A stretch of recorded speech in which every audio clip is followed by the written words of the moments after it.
Welcome back to the Gridiron Expert, here with another FCS Game of the Week.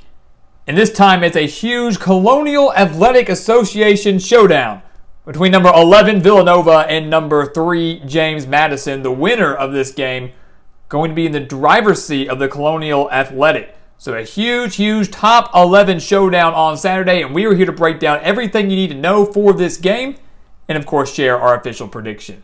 So guys, as always, thank you so much for watching. Welcome back to the Gridiron Expert.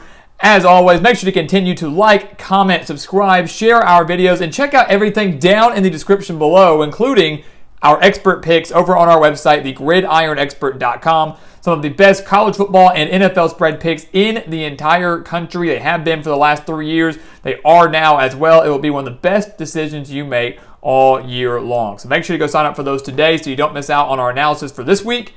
And of course, don't miss out on the analysis for the rest of the season because it is a year-long subscription. So sign up for those expert picks today over on thegridironexpert.com. Link down in the description. So let's take a look at this matchup, guys. Villanova and James Madison. I mean, to the viewer that does not watch FCS football that much, to even just a common viewer of the FCS period, this might not seem like a too big of a game to you. It's not North Dakota State. It's not Sam Houston State, the reigning national champions. It's Villanova, who many peg as primarily a basketball school, and James Madison, who has certainly solidified themselves as a football dynasty, at least at the FCS level.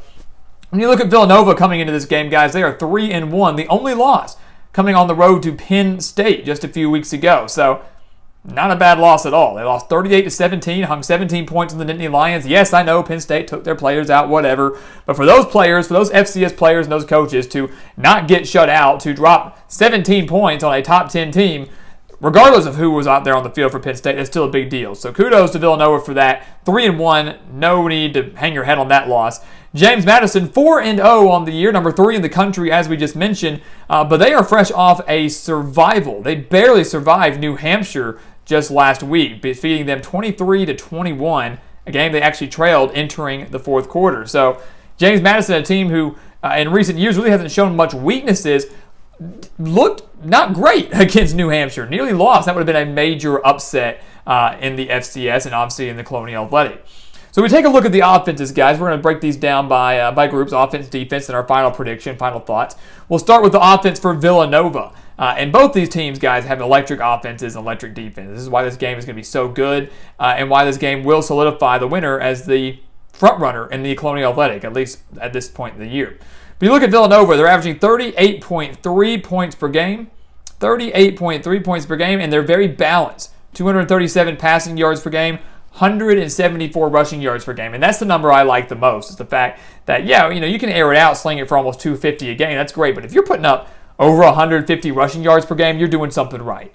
You're doing a good job. And 174 per game for these Wildcats is a very, very big deal, very impressive. And they're led by their running back, Justin Covington, who has rushed for 322 yards on the year, averaging 6.4 yards per carry.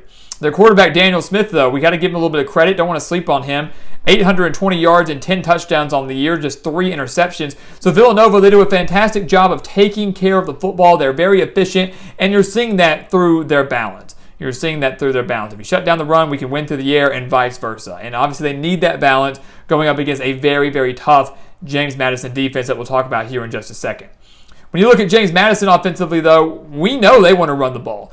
We knew that last year in the spring season before they ultimately fell to Sam Houston. And we've known that for years now, that James Madison, their style is ground and pound, run the football, beat you in the trenches, being bigger than you, both on the offensive line and the defensive line. The Dukes so far this year are averaging 45.8 points per game. They're averaging 498.3 yards per game, so nearly 500 yards of offense per game. They have 3 players that have rushed for at least 100 yards this year, on the year. So 3 100-yard rushers on the team. The team is averaging 205.5 rushing yards per game. So we mentioned they're a run-heavy team, and that number speaks for itself. 205.5 rushing yards per game. They've got Latrell Palmer, who has 276 yards on the year. You've got Kalen Black, who has 165 yards on the year. They've got so much talent in the backfield, and we haven't even talked about their quarterback yet in Cole Johnson. And that's kind of the funny thing is back in the spring season, we were talking about James Madison a lot because this was a team that many, including myself, thought would have a chance at winning the national championship, at least getting to that game, and they failed to do so. But one of the things that I thought was going to hold them back was their quarterback in Cole Johnson, who I thought at the time was doing okay. He was just playing mediocre football, but obviously the Dukes were going to lean more on their run. And if they were ever put in a position where they had to pass and win a game through the air, I didn't have much faith in the Dukes to get it done. That's not the case this year. Cole Johnson has shown significant improvement as quarterback for James Madison. The senior quarterback, guys, has been playing lights out, over 1,100 passing yards, 14 touchdowns, just 1 interception, doing all of that in 4 games. So he has improved drastically in the span of just a few months. Remember, that spring season started in February, March, went through May. So in the span of a few months, we have seen Cole Johnson take a major step forward in this James Madison offense, putting up ridiculous numbers, taking great care of the football, and providing James Madison also with that balance and electric big playability that I really thought they lacked a little bit last year because they were, in a way, so one-dimensional. They could run the ball effectively, that's great, but they didn't have much of a passing game. Now they have both. And when you look at the defense for Villanova, that's something that they're going to have to figure out how to stop. Very similar to their offense. If you take away the pass for James Madison, great, we want to run the ball anyways. Oh no, you stopped our run game. We're averaging over 200 yards a game on the ground. I think the most you could probably do is hold us to about $125, $150. That's still pretty dang good. But if you do that, Cole Johnson's going to pick up our slack. Villanova, though, very good defense, allowing just 17.8 points per game. And, if you want to take away that Penn State game, where they allowed 38 points to the Nittany Lions, they were allowing just 11 points per game. Because in the 3 games outside of the game they faced off against Penn State, they allowed a combined 33 points. So 11 points per game on average if you subtract Penn State. Even if you don't, 17.8, not a bad mark at all. And the key number I'm looking at here for Villanova is we just mentioned how strong James Madison is on the ground. Villanova doesn't let people run on them. The Wildcats are allowing just 42 rushing yards per game. They've also forced 11 turnovers already this year. They have 10 sacks on the year. Their front 7 is ridiculous. They know how to pressure the quarterback. They know how to get after the ball. They want you to win through the air, right? Force you to win through the air because you're not going to run on Villanova. 42 rushing yards per game in 4 games. That's ridiculous for Villanova. Very, very impressive for the Wildcats. The ironic thing and the unfortunate thing maybe for Villanova is James Madison is just about the same, if not better, on defense. The Dukes, as we mentioned, are always a run-heavy team and always have a very strong defense. That has been that way for years now, and it's no exception now. The Dukes are allowing just 15.5 points per game, and you thought 42 yards per game was pretty good for Villanova? Try 35.3. James Madison's allowing just 35.3 rushing yards per game. That's it. And I know the season's young. I know they've only played 4 games, but still, they really haven't allowed many big plays. They haven't allowed many big rushing games. That's unreal to allow less than 50 rushing yards per game. That's extremely impressive. So obviously, James Madison, what their goal is and what they're going to try to do is to force Daniel Smith, the quarterback for Villanova, force him to win this game through the air.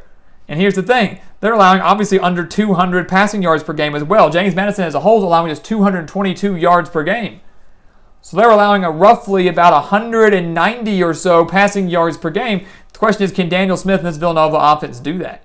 Yeah, they're balanced enough, but do they have enough to really win the game through the air on the road? And here's the thing, guys, and our final thoughts here. The thing is they don't.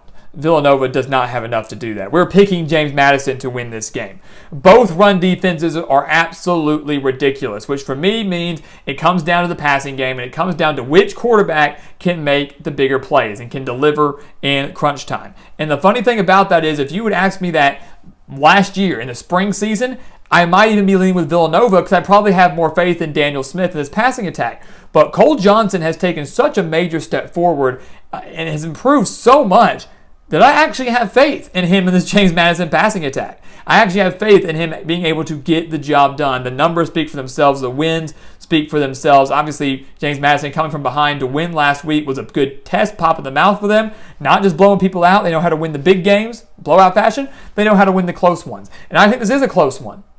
But ultimately, I think James Madison has home field advantage. I think they own the defensive advantage, and I think they own the quarterback edge with Cole Johnson. All of that is going to be enough to give the Dukes the win over Villanova. They win it. It's close. Cole Johnson finally coming through. How about that? Never thought I'd actually say that. So, huge win for James Madison. They take down the Wildcats. Wildcats still, playoff hopes are still intact. Conference title hopes certainly still intact as well. But James Madison, the heavy favorite in the Colonial Athletic, will once again show why they are the heavy favorite. Will once again be put in the driver's seat, and they're not going to be satisfied with another conference title. No, they're going to be looking to make a return trip to the playoffs and a return trip to the championship, which they missed out on last year. And they certainly have the team to do it. So guys, as always, thank you so much for watching us here at the Gridiron Expert on YouTube. Make sure to continue to like, comment, subscribe, and share our videos. Of course, check out everything down in the description below as well, including those expert picks over on our website, thegridironexpert.com. Some of the best college football and NFL spread picks in the entire country for one of the lowest prices in the entire country. If you haven't signed up today, make sure to do that. It's a year-long subscription, and it will be one of the best decisions you make all year long. So make sure to go check that out. And once again, guys, as always, thank you so much for watching, and we'll see you next time right here on the Gridiron Expert.